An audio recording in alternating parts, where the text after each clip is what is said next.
Bismillah, Assalamualaikum warahmatullahi wabarakatuh. Apa kabar Sekolah Hebat Indonesia? Alhamdulillah, hari ini kita akan membahas tentang survei kurikulum dan bagaimana cara mengisinya Bapak Ibu Guru.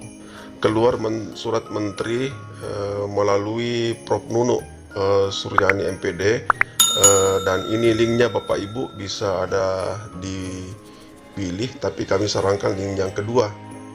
Mengapa? Karena ringkas Kemdikbud itu sekarang agak susah dimasuki. Nah, silakan diisi ini karena diberi kesempatan kepada sekolah bagi yang mau mandiri melaksanakan.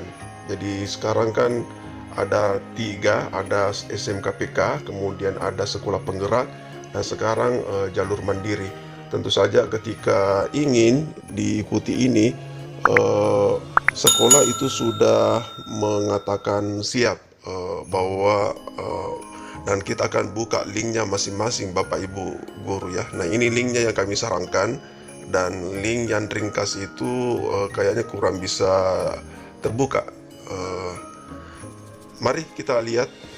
Adapun jadwalnya Bapak Ibu itu mulai dari 26 Januari sampai 2 Februari, dan linknya ringkas itu tidak bisa masuk. Bapak Ibu kita coba, nah itu belum masuk. Tetapi ketika menggunakan link ini, survei kurikulum, kami sarankan menyiapkan email masing-masing dan siapkan kata sandinya. Kebetulan kami sudah buka tadi. Nah, kita lihat Bapak Ibu, jadi waktunya itu adalah sampai 2 Februari ya. Nah, sebutkan peran Anda di satuan pendidikan, guru, kepala sekolah atau pengawas. Kami sarankan supaya sekolahnya, gurunya mengisi semua ini. Kemudian termasuk ASN, non ASN silakan diisi. Kalau swasta juga Bapak Ibu, negeri juga mengisi, dan termasuk pengawasnya. Dan ini jenjang yang kita pilih, silakan dipilih salah satunya. Kemudian provinsi mana kita memilihnya, silakan di situ, lalu ketik berikutnya. Nah, di sini apakah Anda mengetahui perubahan kurikulum ya? Kalau mau menerapkan silakan segera isi ini. Kemudian yang kedua adalah dari mana Anda mengetahui kurikulum prototipe itu. Ini pilihannya bisa lebih dari 2 Bapak Ibu ya. Silakan dipilih. Kalau melalui video-video dari channel kami, ya tentu saja melalui media sosial atau kanal resmi pemerintah, dan seterusnya. Kemudian ini yang perlu kami jelaskan satu persatu. Jadi kurikulum itu sudah disederhanakan materinya Bapak Ibu, sehingga dia lebih banyak ke praktek dengan ini pembelajaran berbasis proyek ya. Jadi dikurangi materi-materi yang tidak begitu penting. Bisa saja menggunakan kurikulum darurat tadi itu, kurikulum darurat, tapi kurikulum darurat itu pembelajaran proyeknya masih sangat kurang Bapak Ibu. Jadi kemudian kedua adalah fleksibilitas pembelajaran. Fleksibilitas pembelajaran antara lain adalah jam pelajaran yang sudah dikurangi. Kemudian sekolah yang menentukan sendiri pembelajaran tersebut, boleh menggunakan sistem blok, nah itu ya. Kemudian penghapusan jurusan ya. Memang Bapak Ibu untuk jurusan itu sudah tidak ada lagi, karena di kelas 10 itu sama mata pelajarannya dengan kelas 9. Sehingga ketika anak naik kelas 11, 12 itu mereka memilih mata pelajaran apa yang mereka gunakan. Jadi sangat fleksibel jurusannya. Kemudian asesmen diagnostik itu adalah asesmen yang digunakan untuk mengetahui kebutuhan peserta didik, bagaimana kondisi peserta didik. Jadi kita sepikir sudah melakukan ini dengan di SMA, SMK itu sering melakukan tes psikologi, bisa juga melalui pengamatan keseharian Bapak Ibu. Kalau memang ini sudah diketahui, silakan diklik, bisa semua diklik. Kemudian ada pembelajaran diferensiasi. Pembelajaran diferensiasi itu adalah pembelajaran berbasis kebutuhan sesuai dengan asesmen diagnostik tersebut. Jadi ada 4 halaman Bapak Bu, ini sudah kita halaman yang ketiga. Kemudian, nah, ada kurikulum prototipe memberikan kesempatan kepada guru merancang pembelajaran berbasis proyek untuk pengembangan karakter. Nah, saya sudah mengetahui, silakan Bapak Ibu diklik apakah ini menarik pembelajaran berbasis proyek tersebut. Ya, diklik di sini. Kemudian, kurikulum prototipe memberikan kesempatan kepada guru melakukan asesmen diagnostik sebagai dasar merancang pembelajaran.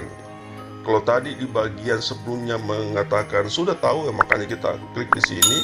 Apakah itu menarik, ya silakan diklik Bapak Ibu ya. Jadi saran mungkin kalau ketika sekolah mau melakukan ini secara mandiri, ya tentu jawaban-jawaban kita harus sebaiknya ya positif semua. Kurikulum prototipe memberikan kesempatan kepada guru untuk menentukan dan menggunakan materi ajar lain.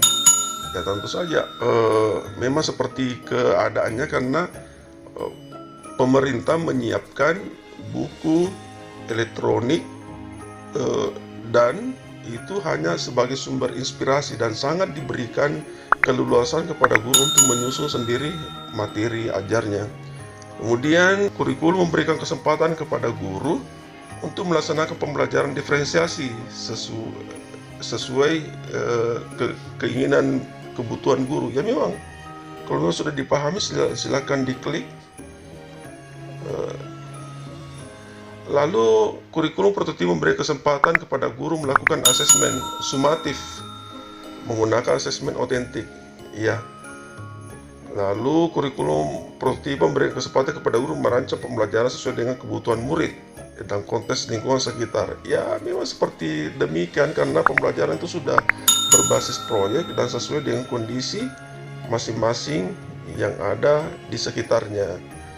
Lalu ada pertanyaan, guru merancang dan melakukan proyek pembelajaran lintas mata pelajaran. Nah memang benar, karena ada pembelajaran lintas pembelajaran terkait dengan proyek tersebut, sehingga pembelajaran misalnya bahasa Indonesia akan ada matematika di situ, akan ada IPS sesuai dengan proyek yang dibuat oleh anak-anak sesuai dengan kebutuhan anak-anak tersebut. Nah, ada pertanyaan lain, kurikulum prototipe memberi kesempatan pada guru fokus membantu murid menguasai kompetensi, bukan menghabiskan materi. Ya, di sini jawabannya Bapak Ibu ya. Kemudian yang lain adalah kurikulum prototipe memberi kesempatan kepada satuan pendidikan merancang kurikulum khas masing-masing satu pendidikan. Ya. Kurikulum prototipe memberikan kesempatan pada satuan pendidikan melaksanakan kegiatan dengan jadwal dan durasi fleksibel. Ya memang Merdeka Belajar seperti ini Bapak Ibu. Sekolah sangat diberi kesempatan untuk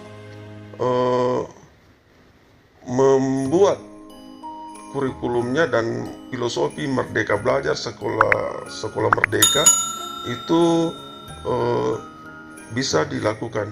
Maaf Bapak Ibu ya, jadi kita lanjut.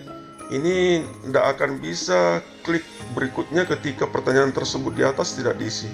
Coba kita contohkan ini. Nah itu tidak akan bisa lanjut Bapak Ibu, jadi kita harus isi semua. Nah ini, nah kita cek lagi apakah jawabannya sudah ya semua. Nah itu, mari Bapak Ibu kita lihat pertanyaan yang lain. Ini Bapak Ibu, ketika kita menginginkan supaya mau kurikulum prototipe, apa yang kita butuhkan agar memahami kurikulum tersebut? Ada banyak saran di sini, antara lain adalah mengikut